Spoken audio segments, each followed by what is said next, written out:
Code versus Rukia, who wins? To answer this question, we first need to figure out how powerful both characters actually are. Starting with Code. So Code is a very powerful character from the Boruto universe who outskills characters like Naruto and Sasuke. He was stated to be stronger than Jigen, who is many times stronger than Naruto and Sasuke.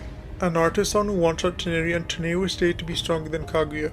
And Kaguya is the same person that had a star and a moon in her dimension which she created. So we can put Code at large star level. Now for Rukia. So Rukia is the captain of the 13th division and is comparable to characters like Grimjaw. Even though you could argue that Grimjaw is stronger. Grimjaw can scale anywhere from continental to multi-continental with his arrows. So Rukia should be around continental since she is pretty relative. When Rukia activated her Bankai when fighting Aznaught, she basically one-shot Aznaught, which is arguably her most impressive feat. And Aznaught was keeping up with Byakuya and even beating him. Byakuya is pretty comparable to characters like Grimjaw who can scale up to multi-continental.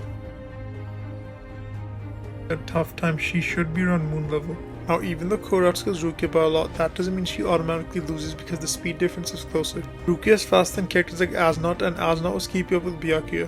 Byakuya is around massively hypersonic as he kept up with the resurrected Gerard Valkyrie. So Rukia should be massively hypersonic plus, but with Bankai she is probably sub-relativistic. Code still wins even in this category since most top tier Boruto characters are FTL in base. Code with limiters should be comparable to Delta, who is FTL. Code without limiters gets a massive speed and strength boost. I can't calculate the exact amount, but he should be at least 1 to 3 times FTL without limiters, because he can use more of his power more freely. For their durability, it's the same as their AP, because if they're capable of exerting a force without hurting themselves, then they should be as durable as the said force. So Rukia has moon level durability and Code has large star level durability.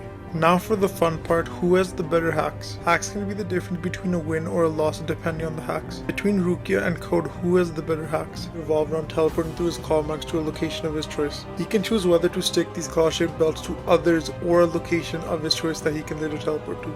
He can also regenerate lost body parts in minutes due to nanomachines in his blood.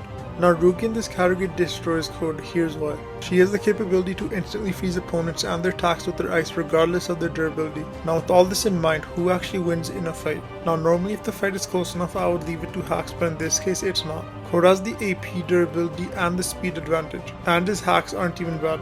Since Code is the obvious winner, is there a way for Rukia to win and how? The only way I think Rukia can win is with her Bankai, because it has the capability to instantly freeze opponents upon release. When she activates her Bankai, a cold mist appears around Rukia and covers a wide distance. So if Code decides to attack her by using his claw marks to teleport to her, the second he touches her he's almost instantly going to freeze, because Rukia can make the temperature go to absolute zero, which can freeze atoms at that low of a temperature. And there isn't really a counter unless he kills her before she activates it. Otherwise, if Code lets her get to the point of using Bankai, then it's over. So in conclusion, Code does win, but the second Rukia says Bankai, then she wins. I think that if they had 10 fights, Code would probably win 8 of them, so Code does win this battle. That's all I got for today. Thanks for watching. If you guys enjoyed, please subscribe as it really helps. And before you guys click off, here's a hint of my next video, and feel free to check out any of these other videos on your screen. And until next time, peace.